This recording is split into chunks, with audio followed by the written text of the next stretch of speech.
Hello everyone, my name is Ebony with the National Housing Resource Center. Welcome to our presentation. What you're about to view is a portion of one of our many Leaders in Housing Counseling webinars, where we address issues important to housing counseling agencies and to housing counselors. This webinar was created to address the State and Local Fiscal Recovery Fund, which is a part of the American Rescue Plan Act passed by Congress in 2021. To learn more about our webinars, and if you are interested in participating in any upcoming webinar, we will have information on how to sign up at the end of this presentation. So sit back, we hope you enjoy and are informed by what you see. See you soon. Transition over to the main topic at hand today, and that's the ARPA funds, the fiscal recovery funds, and how they affect their agencies. So we're really pleased to have Rob Finn here to talk to us from who's really become quite an expert on this. He's with the Center for Community Progress and you'll see, will give us a good amount of detail about how this actually works. So Rob. Thank you, Bruce. Thanks everyone at NHRC. Really appreciate all the important work your community does. So thanks everyone for listening. I am a recovering tenant advocate and legal services attorney. So the work that you do is really important and close to my heart. The work I do at the Center for Community Progress is primarily involving communities with large-scale vacancy and abandonment. Our organization was created in the aftermath of the mortgage crisis a little over a decade ago. And so most of the work that we do is addressing vacant and abandoned properties that have a negative impact on markets, negative impact on neighbors and neighborhoods.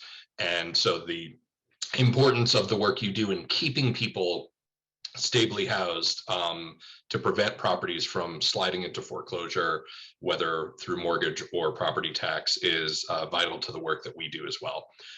Here's what I'm not going to talk about with respect to the American Rescue Plan Act. I'm not going to talk about the Homeowner Assistance Fund. I'm not going to talk about the Emergency Rental Assistance Program, and I'm not going to talk about the Capital Projects Fund. I say that at the outset because it's important to know that the American Rescue Plan Act, which passed in March of last year, has a lot of important, valuable programs funded at very high levels to provide all kinds of levels of support. What I am going to talk about is the State and Local Fiscal Recovery Fund. You can move to the next slide. So the State and Local Fiscal Recovery Fund is a $350 billion pool of funds distributed at every level of government in the country and its territories. So every municipality, large and small, every county, and every state gets its own allocation of this $350 billion total. There's also a $10 billion add-on for specific infrastructure uses, but those uses are also eligible uses for the full $350 billion pool as well. So some people, you might see some coverage saying it's $360 billion. Generally speaking, for the broad category of uses that I'll be talking about, it's a $350 billion pool. There is a separate process for entitlement communities, CDBG entitlement communities, often referred to as metropolitan cities of populations of 50,000 and over. Since they already receive direct allocations, their process for obtaining these funds is a little bit different than non-entitlement units of government, which are units of government at the local level below 50,000 population threshold. So anywhere you see in this deck NEU abbreviated, that's for those smaller communities that don't typically receive entitlement funding. And again, it is the first time the federal government has provided direct flexible relief to all 19,000 and counting municipalities. Next slide. So our organization, given the work that we do, has been very involved in ARPA advocacy around these state and local fiscal recovery funds. We have a bunch of resources on our website. This deck will be shared with you. There are a lot of hyperlinks embedded in this deck, so I wanted to try and create as many resources as possible. We developed using the spreadsheets that Treasury provided for the monetary allocations to different layers of government. We created a GIS map, which I've got a screenshot here. If you toggle through the 3 pages in Genesee County, Michigan, you can see how much money is coming to Flint, how much money is coming to the county, and how much money is coming to the state. But again, looking just at Genesee County, almost $80 million was allocated for Genesee County, Michigan, which is a huge amount of money. We've also done a lot of work around sharing our perspectives on Treasury's interim final rule, which was released in the spring of last year on an emergency basis. So the rule went into effect immediately.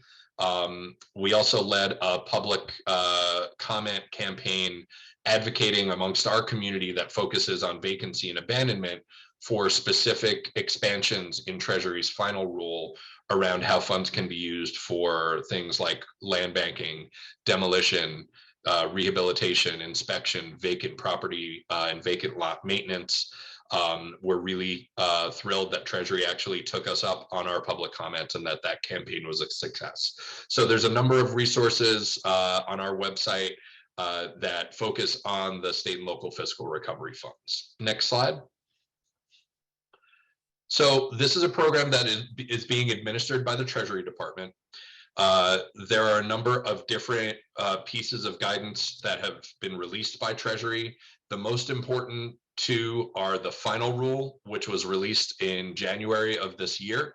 The interim final rule, which the final rule, a lot of the final rule references the interim final rule, so it's kind of important to read them in concert with each other as opposed to solely looking at the final rule. But a lot of questions about the interim final rule were answered in the final rule, and a lot of things were expanded or clarified. So a lot of folks were confused about certain areas, submitted public comments, and Treasury did its best to try and clarify or expand on, and in some cases change some of what was laid out in the interim final rule. There's also some important documents around guidance to states about how to distribute the funds to the NEU units of government. Treasury was directly delivering these funds to the states, the counties, and to the entitlement metropolitan cities, and was delivering a pool of funds to states to then administer directly to their smaller communities. There's also FAQ documents on Treasury's website, that landing page, which Treasury has been at various points in time updating and trying to be responsive to questions that have come along both while it was in the interim final rule stage, and we're hoping that they will continue to be responsive to questions about the final rule. There's also important documents there around compliance and reporting, and that there are different levels of compliance and reporting depending on the size of the award and the type of unit of government you are. So important to know that funds must be obligated by the end of 2024, but may continue to be spent until the end of 2026. Next slide.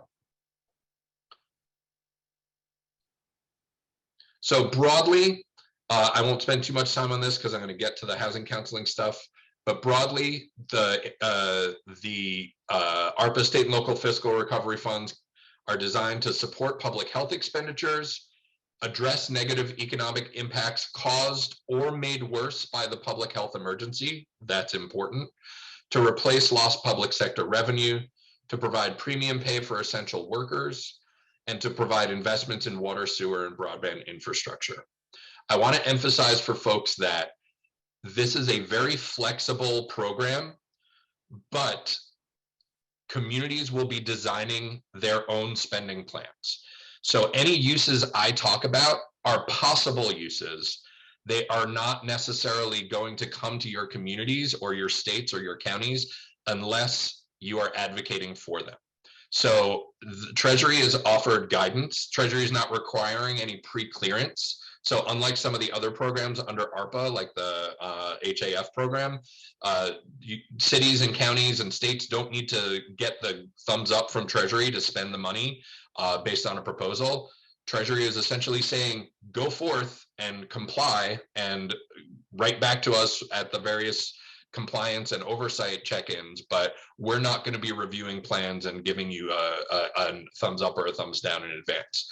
As a lot of folks know, that's a little scary to some local and county leaders, and they don't want to spend funds and get funds clawed back because Treasury said, no, you couldn't do that. So be careful what you wish for when you get flexible federal dollars, and different communities are going to have different experiences based on the courage and imagination of their political leaders and the lawyers that interpret these rules for them.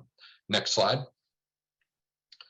So the general eligibility formula specifically for negative economic impacts are that they need to have resulted from or been exacerbated by the COVID-19 public health emergency.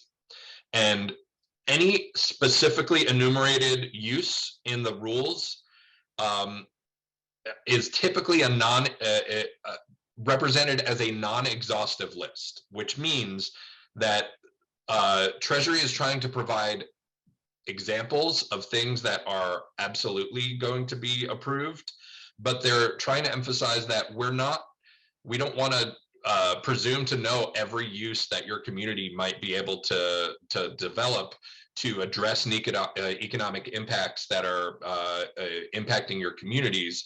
So there is some flexibility even for uses that are not exclusively or specifically enumerated. So the general rule of thumb is that communities have to identify the economic harm that resulted from or was made worse by COVID-19, has to explain why and how the use of ARPA funds responds to or addresses this harm, and then has to demonstrate that the intervention that is being funded by these dollars is related and reasonably proportional to that harm. But again, in the rules, Treasury has said that they want state, local, and tribal governments to have broad latitude to choose whether and how to use these funds. Next slide. So the area that I think is going to be most relevant to the housing counseling community is going to be specific uses related to negative economic impacts in a section of the rules that focuses on assistance to households. So there are specifically enumerated uses which include food assistance, rent, mortgage, or utility assistance, explicitly includes housing counseling and legal aid to prevent eviction or homelessness, cash assistance programs, emergency assistance for burials, home repairs, weatherization, or other needs, internet access or digital literacy assistance, and job training. Next slide. So there are, and when one searches the Federal Register PDF, which is found on the Treasury landing page, it's linked in this deck that you'll receive. There, if you do a word search for counsel or counseling, you will find what I'm about to show you, which is the very explicit mentions of housing counseling in the final rule. These are verbatim quotes. I've taken the liberty to do some bolding.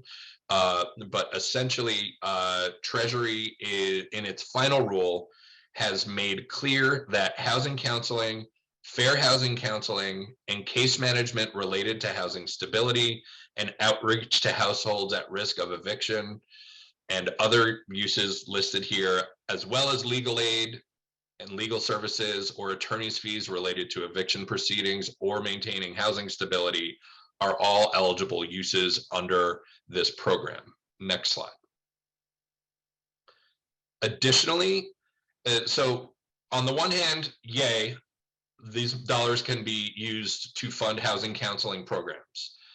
But what you're likely more concerned about is, okay, but what dollars can be used to pull the levers that we typically get involved in as housing counselors? What are the uses we can help our clients take advantage of? And so the Treasury goes into a little more detail in the final rule than they did in the previous rules to explain clearly that rent arrears, utility costs or arrears, reasonably accrued late fees, mortgage payment assistance, assistance to homeowners to reinstate a mortgage, to pay other housing related costs related to forbearance, delinquency, or default, principal reduction, facilitating interest rate reductions, counseling to prevent foreclosure or displacement, relocation expenses.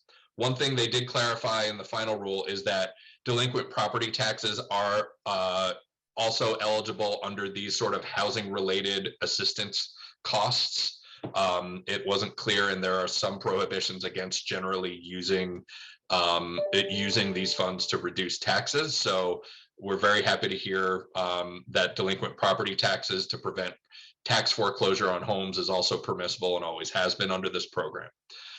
Next slide. Additionally, there's another section that makes explicit reference to residential counseling, housing navigation assistance to facilitate moves to neighborhoods of opportunity, and that these types of counseling programs are also eligible, and these types of interventions are also eligible to receive funding through this program. Next slide. So, important additions to the program made clear by the final rule. The interim final rule made reference to low and moderate income without actually giving any specific bands with respect to area median income or federal poverty guidelines.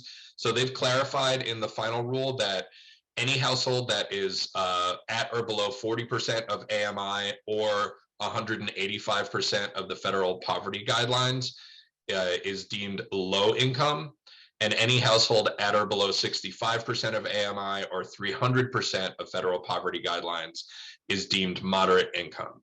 These distinctions become important when talking about communities that were quote unquote impacted by the pandemic versus communities that were quote unquote disproportionately impacted by the pandemic. There's also a spreadsheet that helps recipients determine what those thresholds are in their local communities and states. Next slide. So it's a little difficult to discern, and communities are being pretty cautious from what I've seen thus far. But in the interim final rules, there's a whole host of explicitly eligible uses specific to disproportionately impacted communities, which under the interim rule, Treasury used low-income qualified census tracts as a sort of proxy for, and also determined that any tribal governments and people living in them would automatically be deemed disproportionately impacted, such that even more sort of broad uses like violence interventions programs and the development of new affordable housing, for example, could be done in qualified census tracts and as a presumptively eligible use. Treasury has clarified and expanded that a bit. It has so you need not just look at your qualified census tract map to see where these disproportionately impacted communities are. Treasury gives some guidance about how communities can essentially make the case for why in their community we're seeing this specific type of population or this specific geography has been disproportionately impacted. Additionally, Treasury has added that any residents in U.S. territories or programs administered by U.S. territories may be presumptively deemed disproportionately impacted. Next slide. So I started this conversation talking about the fact that this is not, these dollars are not automatically coming to you, not automatically coming to your clients. There are so many uses under the State and Local Fiscal Recovery Fund program that stakeholders are really having to fight for space in their local allocations and at the tables where policymakers are deciding how these funds are going to be spent and what the highest needs are for their communities. There are some communities that don't have the luxury of creating new programs because they are simply using almost or all of their allocations to make up for lost revenue. So the results will vary greatly. Some communities are doing already starting to do innovative things. I know of a number of communities that are creating home repair programs for low-income homeowners to try and provide more stable, supportive programs to keep people stably housed, to make their housing healthier and stronger. But these allocations are going to your counties, your cities, and your states. So there's a number of layers of advocacy that can or should be done. Also important to know for a number of recipients that they've only received half the money that was allocated to them so far. The second half should be sent sometime this summer. The first allocations went out, I think, in June or July. And then the second half of those allocations should be coming 12 months after that first allocation. Next slide. Also, if you'd like to hear me talk about this more and would like to hear from a local leader at the land bank in the greater Syracuse area of New York, explain what process they've undertaken to engage leaders around how to use these dollars in ways that they can provide support to their communities, as well as a local leader in Decatur, Illinois, who has designed one of those home repair programs and really put a lot of thinking into it. We'll be doing a webinar about this hosted by our Cornerstone webinar series on March 10th. And last slide, I think, is just contact information for me. Thanks. Well, nice. Thank you very much, Rob. That was terrific.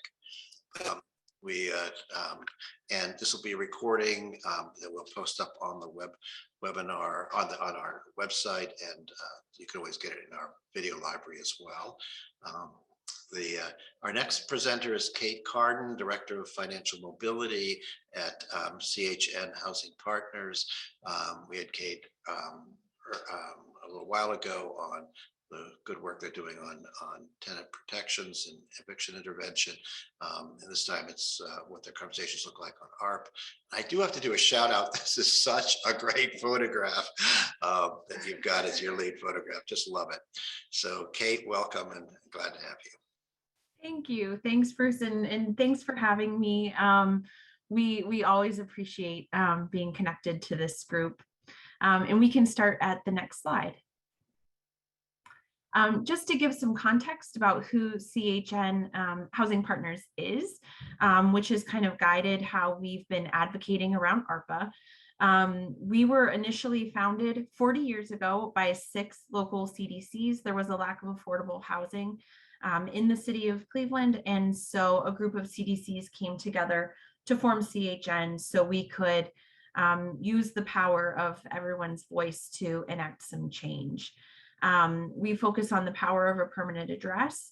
We leverage affordable and stable housing to change lives and improve communities.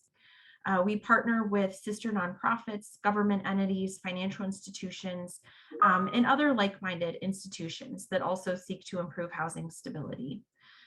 We are headquartered in Cleveland, but we have a pretty robust operation in Detroit, Michigan now, and we're also working on some LIHTC projects in both Pittsburgh and Western New York.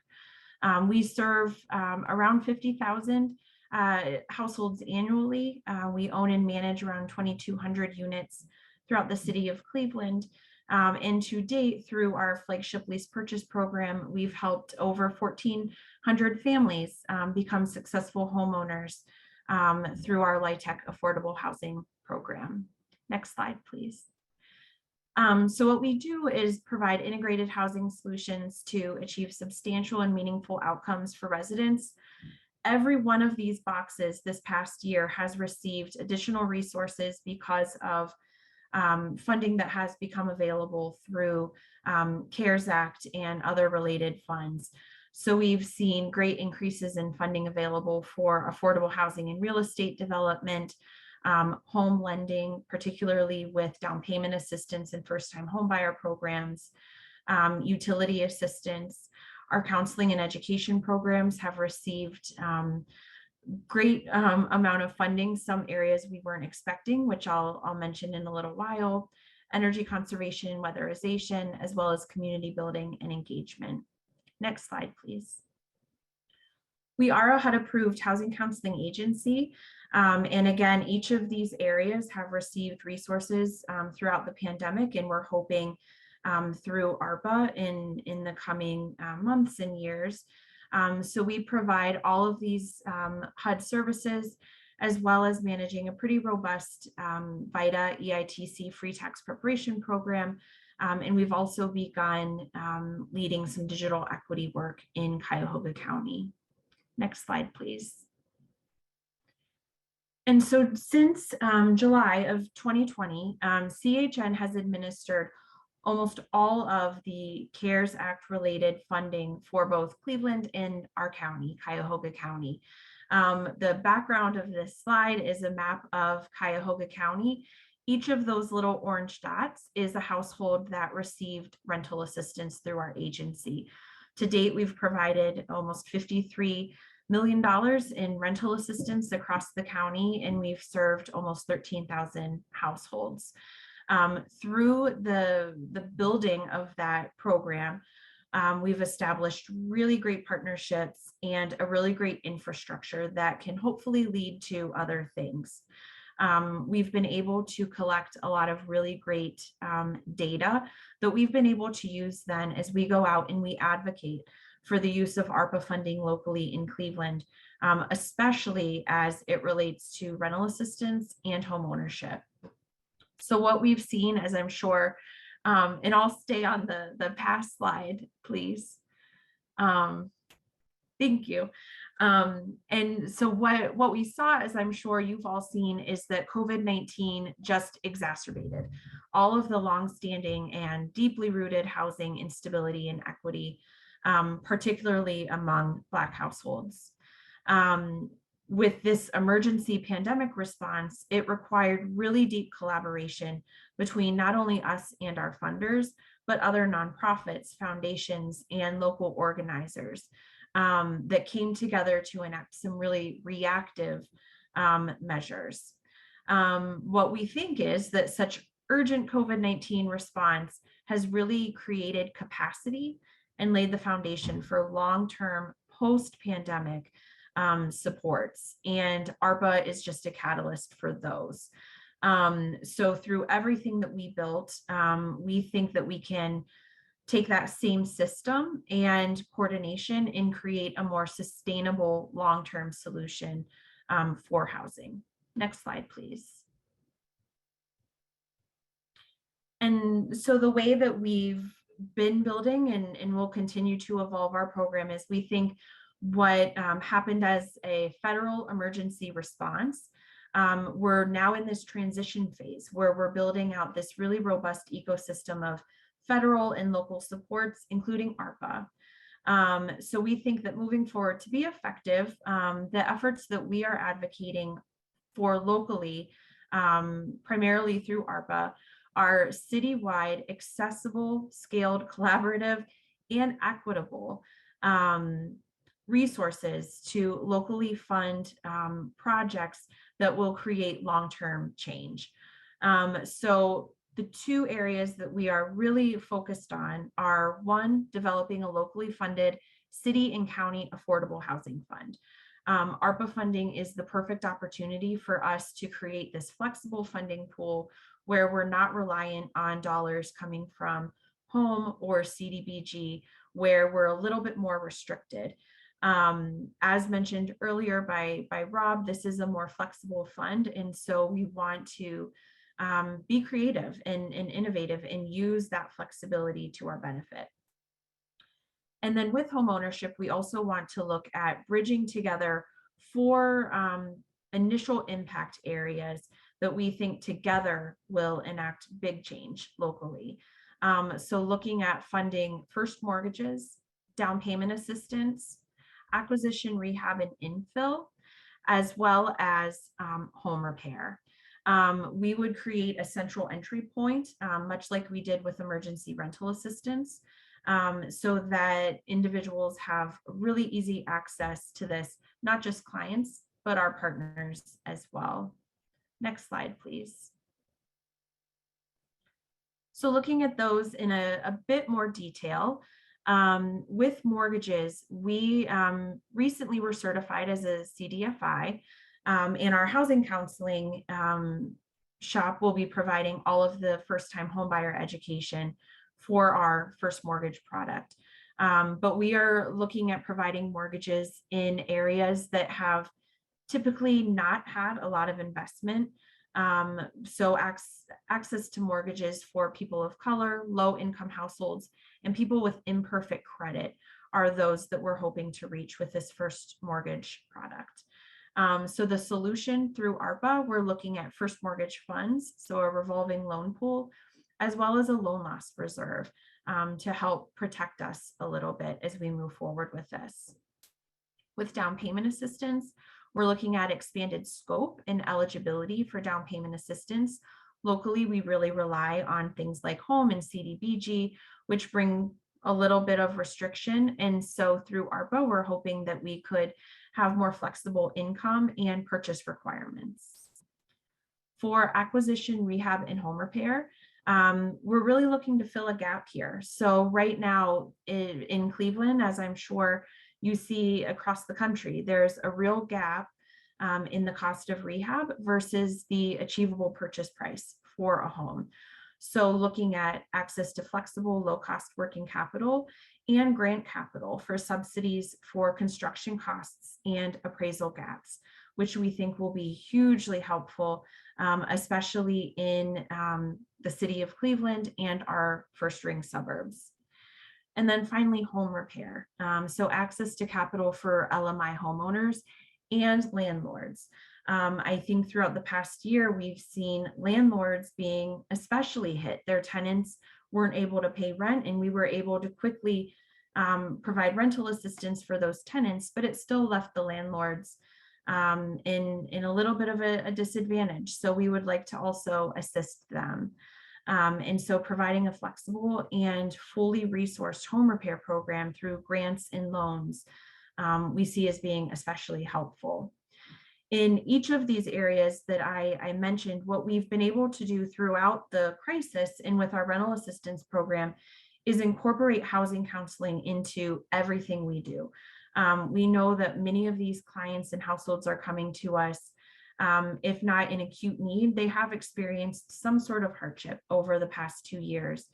And so our housing counseling staff, I think in these past 2 years have all been wearing multiple hats. I think our housing counselors have become social workers to a certain degree.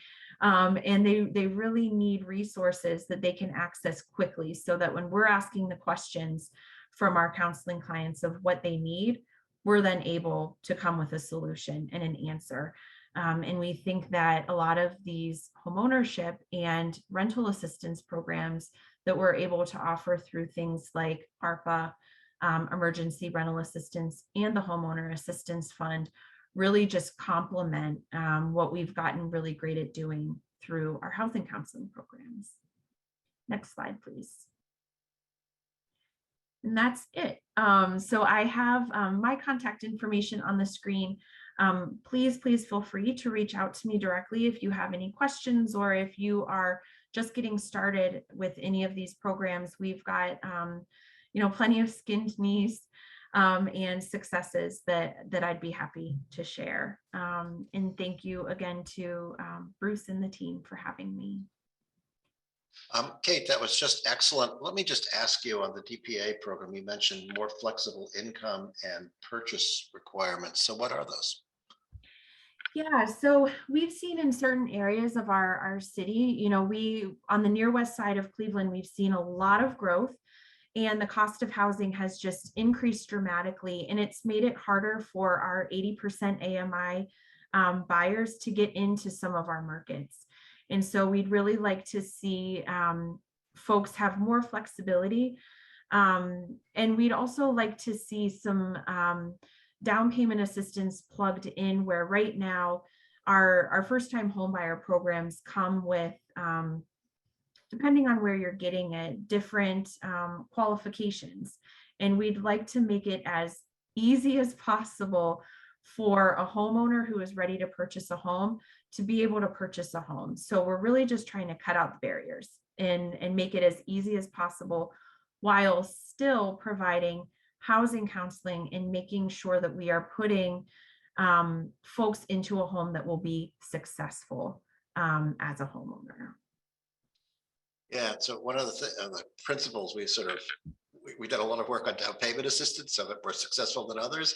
And one of the principles is that you shouldn't use down payment to do underwriting, down payment assistance to do underwriting. Let the lender, whoever it's providing the loan, do the underwriting.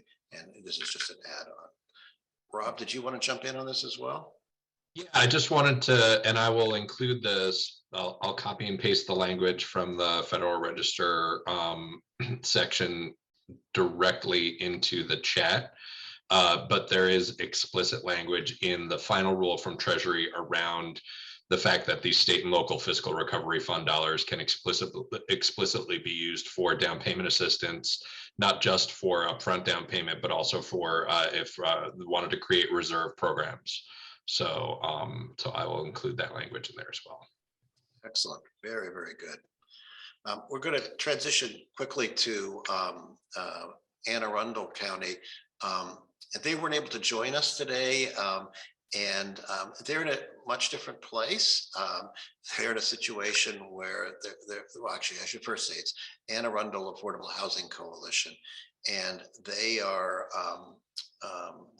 so they haven't actually done anything, but they ended up getting the county called them up and said, what should we do? And how would it be best to use the money? And you know, and this is just it is a perfect example of this, where these are kind of coming in with some blank slates, and this is why it's a big opportunity for our work. And let me just walk through the bullet points they sent us. Hope I do justice to it. So they're a volunteer member organization of housing professionals who come together around affordable housing issues in their county. And their county has in Maryland has $112 million in ARPA money, so serious money here. The county executive asked for stakeholder input on how to spend it, and so they advocated for a variety of purposes, including new development, rehabilitation of existing affordable housing, and you know, that's actually a really big issue, that sometimes it costs more to fix up a property than the sale prices available, or you can fix it up, but it puts the cost so high that it's not affordable to low and moderate income people. So having subsidies for rehab, really important for preserving housing stock. For the acquisition and conversion of non-housing buildings, there's lots of opportunities there. And then market rate housing properties to affordable income restricted housing, so that we have sort of longer term affordability. So all these are important ideas. They parallel very much what Kate was talking about. And the county executive dedicated $10 million in ARPA funds for the Housing Trust Fund managed by the county, and that can be used for affordable housing. So they haven't actually made a decision about how the rest of the money will be spent, but it's an ongoing process, and this is a group that is getting to engage in it. And that's quickly the summary of it. But the idea is that if your localities, and it could be city, county, or state, haven't decided how to use all of their money yet, it's really a conversation worth having. And I think on two levels. One might be a project that your agency might do on its own if you have the capacity, but on another one, which might be what you can do jointly with other groups in a way that leverages everybody's strengths and allows you to do the good work you do, but others can contribute in their own way, whether it's in construction lending or rehab or whatever. So we thought this would be an important conversation to help continue our work. Let's flip over right now to Ebony to see if we've got some questions in the queue.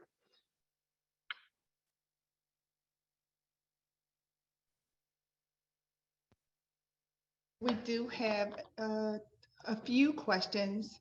And I do want to remind everyone, if you do have a question for any of our panelists today, please add them to the Q&A box located at the bottom of your screen. The first question that we have today is, do organizations then apply directly or through their municipality? So I'll answer that, but I suspect Kate probably has direct experience with what their process has been. Generally speaking, the programs need to be designed before you can apply for anything.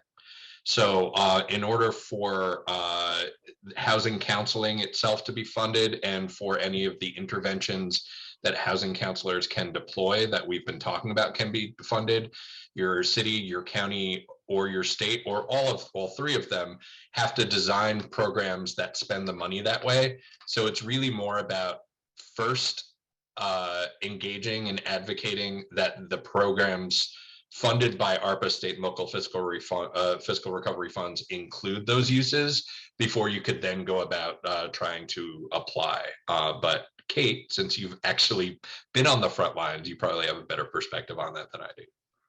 Sure, thanks, Rob. And that's it. What we did was in December, CHN and another local group called Cleveland Neighborhood Progress put together recommendations that they then submitted to our city and county council, since they would be the folks to ultimately vote on what we can or cannot do with these funds.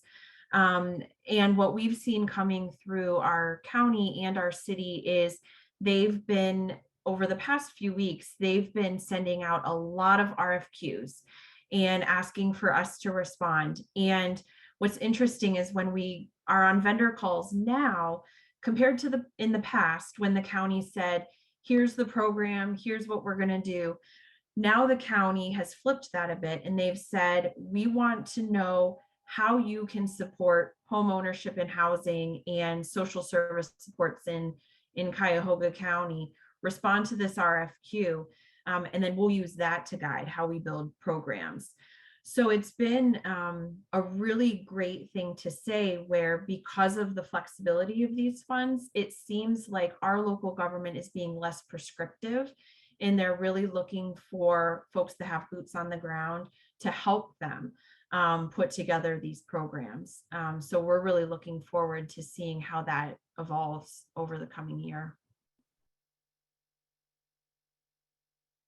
Thank you so much. Now I have a question, several questions in regards to SLFRP. First question is, do you think city governments will lump these funds within their fiscal year budgets?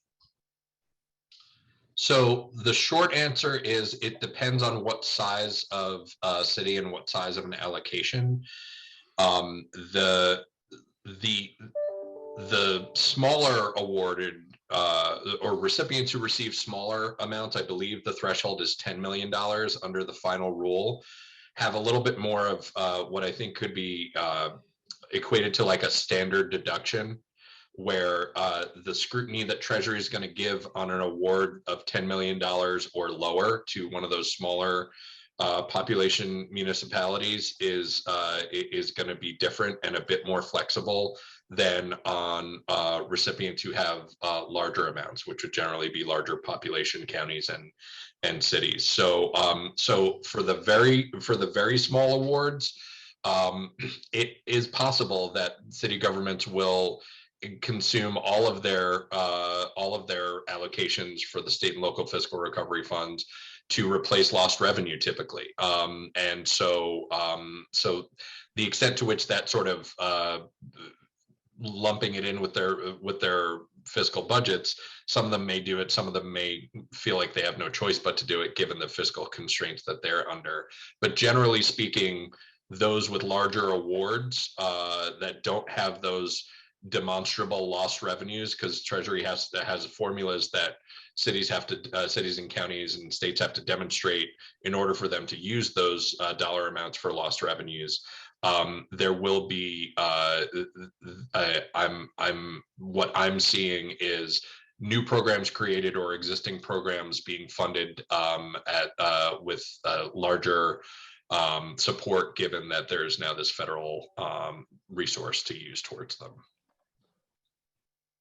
Thank you. And the next question is, do you recommend advocating to the local governments for investments in housing counseling in general and highlight the fact that they are receiving SLFRP?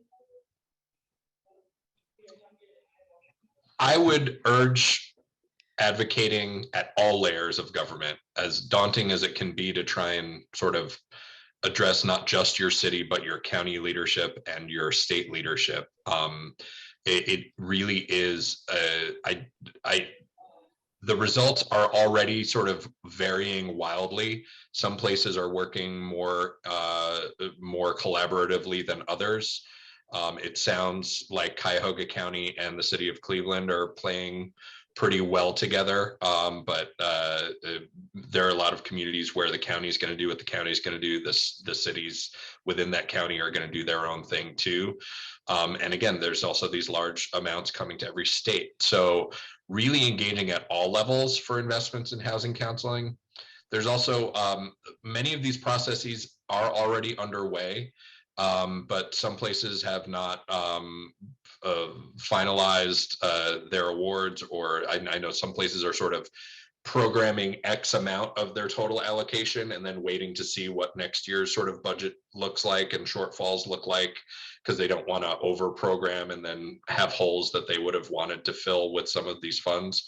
But I know some cities have done really deep engagement at, across their population, sending out surveys, holding community meetings, asking for community members to designate what their priorities would be for how these funds get spent, and then doing all the things that Kate talked about with respect to the RFQs and really asking local partners doing the work on the ground to give feedback on what value they can bring if they have programs and services that they provide that are eligible for these funds. Thank you, Rob. I do want to remind everyone that if you have a question, please add it to the Q&A box at the bottom of your screen. Also, one more question. How should or does this funding change our advocacy for funding support on the local level? Was Christy turning her camera back on because she wanted to jump in on that front? I'm not sure. No. Sorry. She said no. Okay, gotcha. It is potentially more resources at your disposal. The programs need to really be addressing populations that were impacted or disproportionately impacted. In many communities, that chart looks like a big circle. Because so many communities have been impacted and populations have been impacted. So, I would leave it to Kate and Bruce and others to talk about what changes you think from the housing counseling community perspective should be brought to the advocacy strategies for folks working at their local levels. I think for us, we've just been really looking at the opportunities we have as a housing counseling group to be flexible and think more creatively when we're not just looking at how things will fit within our HUD housing counseling program. We're very used to doing certain things in a certain way, but with this funding, we're able to really advocate for what we want to do and may have been putting off because of HUD, or we didn't have the capacity to do it. I think my only, word of warning around funding as it relates to housing counseling is just knowing what your capacity is, because with this new types of funding comes additional reporting and system requirements that you just need to be able to handle. So I think that's also an opportunity where you can use this funding to build your capacity and infrastructure to better assist your housing counseling programs. So we really, within the past couple of years, were able to invest in things like our customer relation database. We moved into Salesforce and expanded that. And so I think those are things that you can advocate for through this funding as well, to really support your current business that will then, stick around into the future. So this investment can really be a catalyst for a lot. That's great. Let me ask one more question, and I think we're going to close it out then. And that is, so in Rob's presentation, you talked about low and moderate income as being below 65% AMI, and Kate, you were really talking about some programs that went to 80% AMI or less. So can some of the funds be used above 65%? And do you want to just explain why and when, Rob, if you've got that? Yeah. I'll give a quick general, but Kate, I'll flip it to you to talk exactly how you're working it. The way folks that we've been talking to have been sort of understanding and operationalizing the rule is those thresholds automatically create a presumption that at 40 AMI or below, that population is quote unquote disproportionately impacted. Whereas the moderate income 65% AMI or below creates a presumption that that population itself is impacted, just based on data and trends that Treasury has seen about how low and moderate income communities are facing all kinds of negative economic externalities from the crisis. So it creates presumptions that are there, but that doesn't mean that that only the populations at or below each of those thresholds can be deemed impacted or disproportionately impacted. There's a whole other set of factors that just communities that are receiving the funds and deploying them to serve populations just need to be prepared to demonstrate to Treasury that this community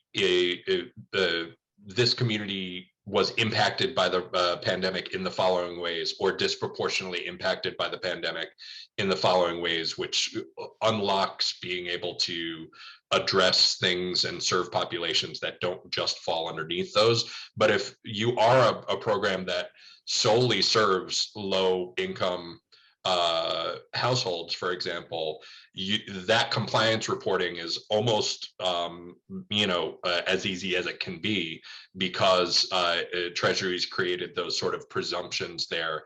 I think that the real reason they've created those presumptions is to encourage communities to develop programs that serve those populations, so that they don't have to have hesitation around what is the compliance around it going to be. So I think it's just designed to really push funds in those directions and say, if you do serve these populations, your compliance reporting is going to be a heck of a lot easier. Great. Well, I mean, that's it. Kate, do you want to have a closing remark? I was just going to say that's exactly it. That's how we're moving forward. Sounds great. Well, terrific work, everybody. Thank you so much.